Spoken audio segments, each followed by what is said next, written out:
Dogworks Radio is sponsored by Alaska Dogworks. Check out their website at alaskadogworks.com. You can support this podcast on patreon.com/firstpawmedia. This episode of the podcast is brought to you by First Paw Coffee Company, specializing in private label premium blend coffee. If you're serious about coffee, you should check it out. First Paw Coffee's passion is high-quality, small-batch roasted coffee. They take the extra time to taste and get everything perfect before they release new blends.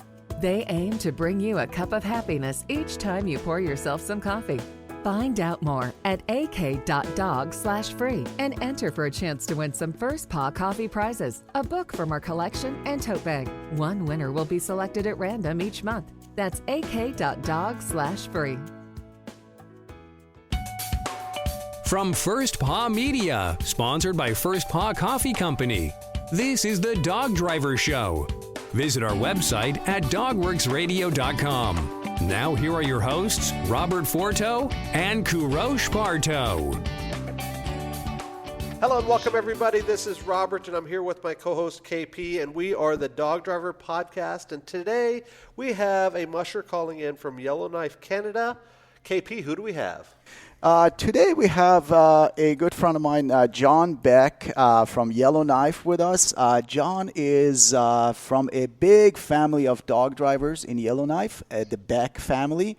A lot of us, they know a lot of these brothers, cousins, uncles, aunts of this family. They are very competitive. They have a sled dog program for years. John, welcome to the show and tell us a little bit about who you are and what you do with your dogs. Well, thank you very much. I'm John Beck. I have a kennel of probably about 35 dogs with puppies and old-timers. I've been pretty much born and raised into running sled dogs. We first got sled dogs when I was 3, and I've pretty much always had dogs ever since then. So dogs are a big part of our family and our way of life. John, growing up in Yellowknife, which is, pretty far up north, is the mushing part of the culture up there like it is in some of the Alaskan villages? It very much is part of our culture. Like even my grandfather and my uncles and my dad, they grew up on the trap line with dogs. Dogs was their life. Growing up in the north way back then. Not so much nowadays. Now we're more racing dogs, and we just have dogs just to keep up the traditions, and we just love the dogs and having them as part of our family. So when I look at some of the races in your area, there are a lot of members of your family racing, actually, as I said, brothers, cousins. How many kennels in Yellowknife right now? Oh, I'm not too sure. Must be at least 8 to 12 kennels, I guess. And they're all open kennels? Most of them are. We have a bunch of just recreational kennels, and then we have some that are just for racing, and then we have also a number of kennels that just do it for tourism. And what, like you said, you have a kennel of around 30 dogs, and what are your goals and objectives usually every year? Normally we try to hit some of the bigger races. Like we have one in Yellowknife, the Canadian Championship 150. That's one of the biggest ones that I always strive for. And then same with the Paw Manitoba. They have a super race that they put on there. And then Cross Lake 2 is another one that we always like to go to. So we're hoping to branch out and eventually head over to Alaska and get into Onak and the Fur Rondy. Eventually get up into maybe Wyoming and do the stage stop also. That is fantastic. We've, through this show, we have over 2.5 years of interviews every week. We talked about a lot of races. However, I don't believe we've talked about Yellowknife race so much. Tell our listeners what is this race about, the Canadian Championship? The Canadian Championship race is a race that we've had for over 50 years.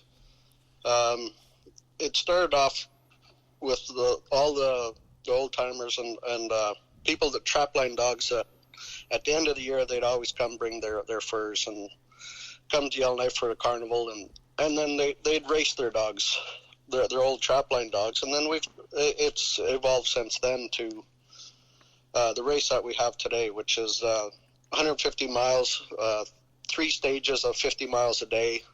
It's all run on the Great Slave Lake. It used to go way out on the lake and come back. There wasn't very much spectators were able to see, but nowadays we have it all what we call Back Bay in Yellowknife, and the spectators could almost watch the whole race from where we are. We follow along to the ice road, and the people can follow along with us and watch us race and be a part of the dog mushing that's happening here in Yellowknife. So 3 times 50, that's between mid-distance and sprint realistically. Dogs they got to be in perfect shape to be able to handle this distance 3 days in a row. And you said you go along the ice road. So on the lake, there is an ice road where you put a trail next to it? Yes. Yellowknife, we have a small community not too far from Yellowknife. In the summertime, they have an all-season road, but to make it a lot easier, we put an ice road that goes from Yellowknife to this community, and then this is where we put our dog race. So it's all in Back Bay. It goes along this ice road and in Back Bay so that the spectators are able to see almost this whole 50-mile race that we have. That is so good for the spectators, like you said. And I'm assuming since it's on a lake, it is flat as a pancake, right? Yes. There's not a hill to be had. It's just ice and snow. And is this trail maintained, or do they just bulldoze the trail right for the race? The trail is, we just normally put the trail in just a couple of days before the race. We use a plow. And we plowed almost down to the ice. We leave a couple inches of snow just so that the dogs have some cushions that they could run on, and they're not slipping on the glare ice. What type of dog would it take to run a great race like this? It takes a dog with a lot of toughness and stamina, and a dog that just loves to run. We provide enough training for it. That's why this race is more towards the end of the year.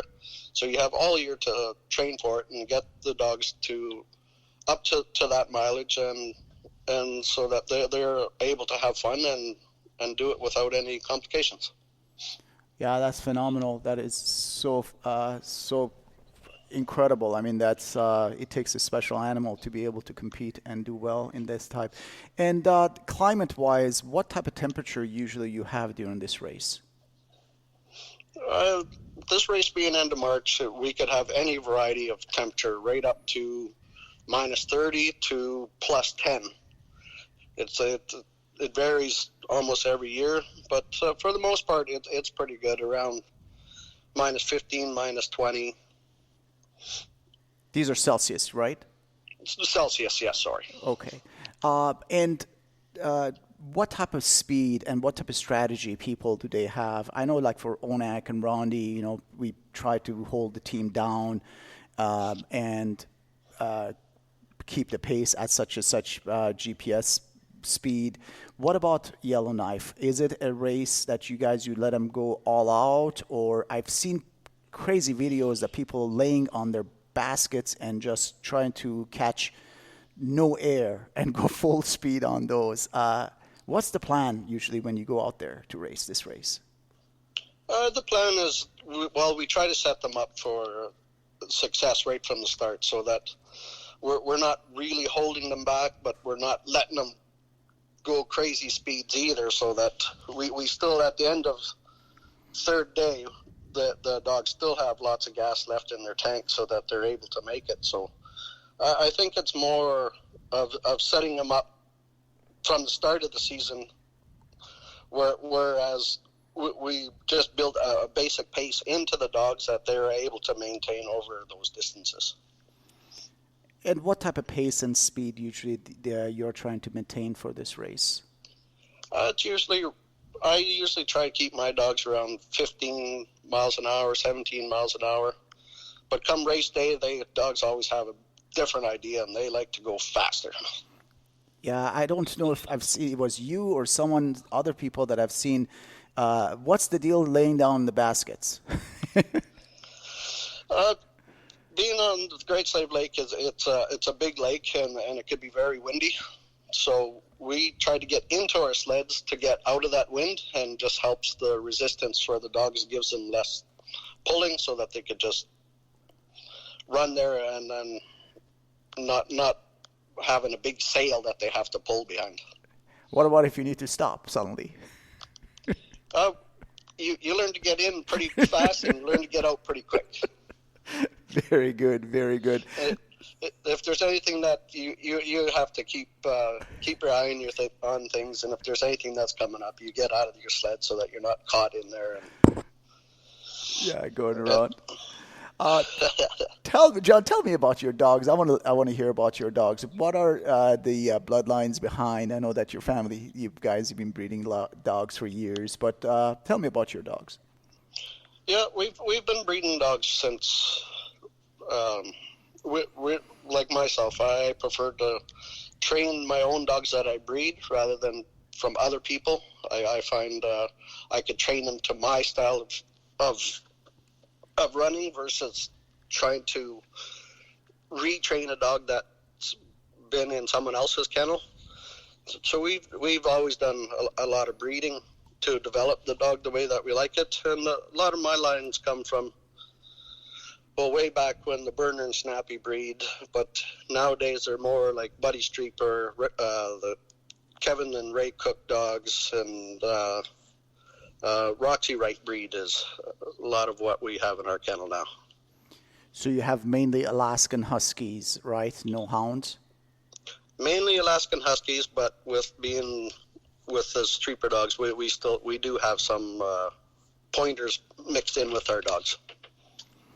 And is this the reason is mainly for the climate, or is because of the style of racing that you guys do in your area? I think it's, for the climate-wise, we try to look for a little bit of a hairy dog, just to deal with our little bit of colder weather. But as far as that goes, we try to have the best dogs we can, and so to have the best dogs, you got to go to the best mushers to get them. So that's I guess where a lot of our dogs come from, is from the best mushers around the world. Definitely. I have to ask you this question. As we mentioned, you have a lot of cousins, brothers, uncles around you with the sled dogs, and being competitive, obviously, you don't want to share your best with your competition. But you ever exchange dogs or do dog deals together, brothers and father and cousins and stuff? Yes, my father and my brothers, we are very open with our kennels, and we readily share all our information with anybody who would want it. We try not to keep too much secrets from anybody. If anybody wants to learn, all they have to do is ask questions, and we're pretty open with anything. Do you share dogs too? We share dogs. We share breedings, and we each have our own kennels, but we will share like breedings. My kennel's open to my family if they want a breed from any of my dogs. I've never said that they couldn't or held any dogs back from them, and vice versa with my family. Definitely. So being where you are, obviously Yellowknife is far north, and everything is super expensive, I'm assuming, out there. How do you feed your dogs? And do you do the traditional way? Do you do the more commercial food? How do you feed? We try to do the raw diet. When we're more training and racing, we feed a lot of chicken, beef, fat, and some commercial food. We try not to feed too much of that. but being so far up in north, it's hard to get a lot of that food. So in the summertime, I cook a lot of fish for my dogs, feed them beef scraps, eggs, and dry. And then in the wintertime, we try to get more chicken, beef, eggs, and different vitamins. And so you don't feed fish during the wintertime? We don't feed too much fish in the wintertime. I find fish is really good food when we're in the summer and fall, and then it's much easier to feed the raw chicken and beef versus trying to cook fish for them all winter long. John, we interview people from all around the world, and we had the last interview with actually someone who was doing dryland racing in Europe. So for you, for example, being more of a traditional open driver, how does your training go? How do you start your training? When do you start your training? I usually try to start my training end of August. With work and camping and stuff, I've been a little bit behind here. I got a couple training runs in now. We live in town, but kind of on the outskirts of town, so I'm able to start out of my yard, and we start training our dogs 4 miles off when we first start training. And we go on a couple roads that we have to go on for about a mile or two, and then we have a couple back roads that we're able to get onto, and we could do our fall training until the lakes freeze over. Around first, second weekend of November, we're able to get onto the lakes, and we could really start our training then. So you mainly train on lakes then? For the most part, all winter, yes. We get our fall training in. I could get in my yard up to 8 miles running on these roads with a quad. Mm-hmm. And then end of October, beginning of November, I only have one road to cross, and then I'm on a big number of lakes where I could go unlimited miles if I want to put the trail in. So in order to prepare for Yellowknife, when you get in February and January and March, how far usually you go on a sled? Usually, it depends on if we're just training for the racing or if we go out of town. Like if we do the race in the Paw, Manitoba or Cross Lake, Manitoba, most of our training is done just by those 2 races. And then we don't have to do too many more runs. We'll come home from there, maybe put 1, maybe 2 40-mile runs on, and after doing those 2 races, our dogs are prepared for the 150 here in Yellowknife. So you never train the dogs up to 50 miles, or you usually keep them below that 50 benchmark? No, we usually keep them a little bit below. Each races that we go to, we don't bring them right up to that distance. The excitement of them racing and just knowing what they're doing is always more than enough that they're able to complete these distances. How many teams usually participate in that race, and what is the purse usually? We've had many racers over the years, but this last couple of years, especially with this COVID and everything going on, our numbers have been about 12 racers, 10, 12 racers, and then the prize money we've had up to $50,000 purse. Wow. So definitely a professional race. Yeah, it's a very nice race. One of my favorites that I enjoy racing. John, I have a couple of questions before we go, and the first question's not even a mushing question. It's about Yellowknife in Canada. I was looking online at some of the pictures. I'm not too familiar of your neck of the woods up there. I'm surprised to see how big the city is with big buildings and all of that. I expected a much smaller city. What is the economic driver up there, and can you give us a little bit of the flavor of living that far up north?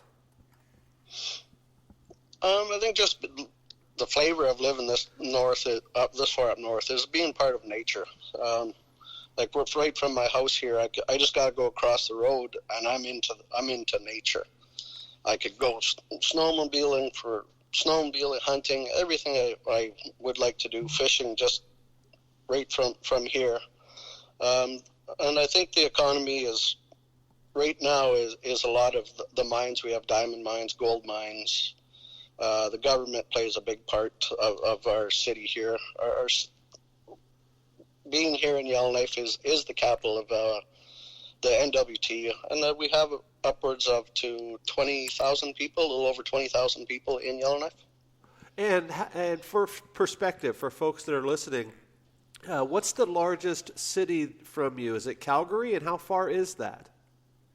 Yeah, Edmonton, I think, is the closest city from us, and that's about 1,600 kilometers from here, I believe. Okay, yeah, so very similar to Anchorage to Seattle then, almost the same distance. Oh, okay. Yeah, very interesting. Okay, John, last question. It's the question I asked all of our guests, and that is if a person's just getting involved with the sport and they come to you for one piece of advice, what would you tell them? I guess the biggest piece of advice I'd give somebody is if they want to get into dogs would be to kind of decide where they wanted, what kind of mushing that they'd want to do, for like dry land, the paw, stage stop race, and then seek out mushers that are doing that, and then see if you're able to maybe handle for those mushers to get to learn how the dogs, what you need to do, the routines, how to care for these dogs, the vaccinations, the dewormings, and everything that goes along with it. So I guess the biggest thing would be just to hang out with mushers and familiarize yourself with the routines and the care that actually gets put into these dogs before you jump right into getting your own. Great advice. Learn the behind-the-scenes stuff before you have those racing dreams, because it's a small part of the journey, isn't it? Oh, for sure. Very good. John, thank you very much. KP, anything else for John before we go? No, John, wanted to thank you for your time spending last 20-some minutes with us. I'm really, really looking forward to have you in Alaska among us, race you at Rondi and Onak. Hopefully you'll enjoy it. Alaskans love to have people coming from out of state and race them. And happy training, and keep in touch, buddy. Well, thank you very much. You guys have yourself a great day. Very good. On behalf of our guest today and my co-host, this is Robert for the Dog Driver Podcast. We will see you guys next time. Goodbye. This episode of the podcast is sponsored by First Paw Coffee Company. Learn more at firstpaw.coffee. From First Paw Media, this is the Dog Driver Show.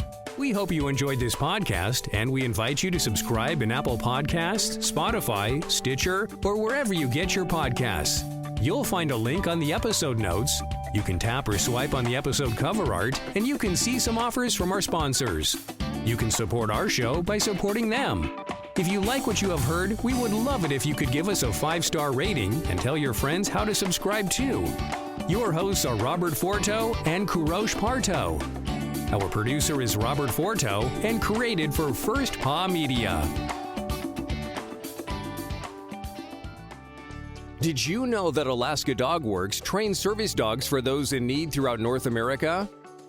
Each and every service dog that is trained through the Lead Dog Service Dog Program and Michelle Forto and her team has an individual training plan.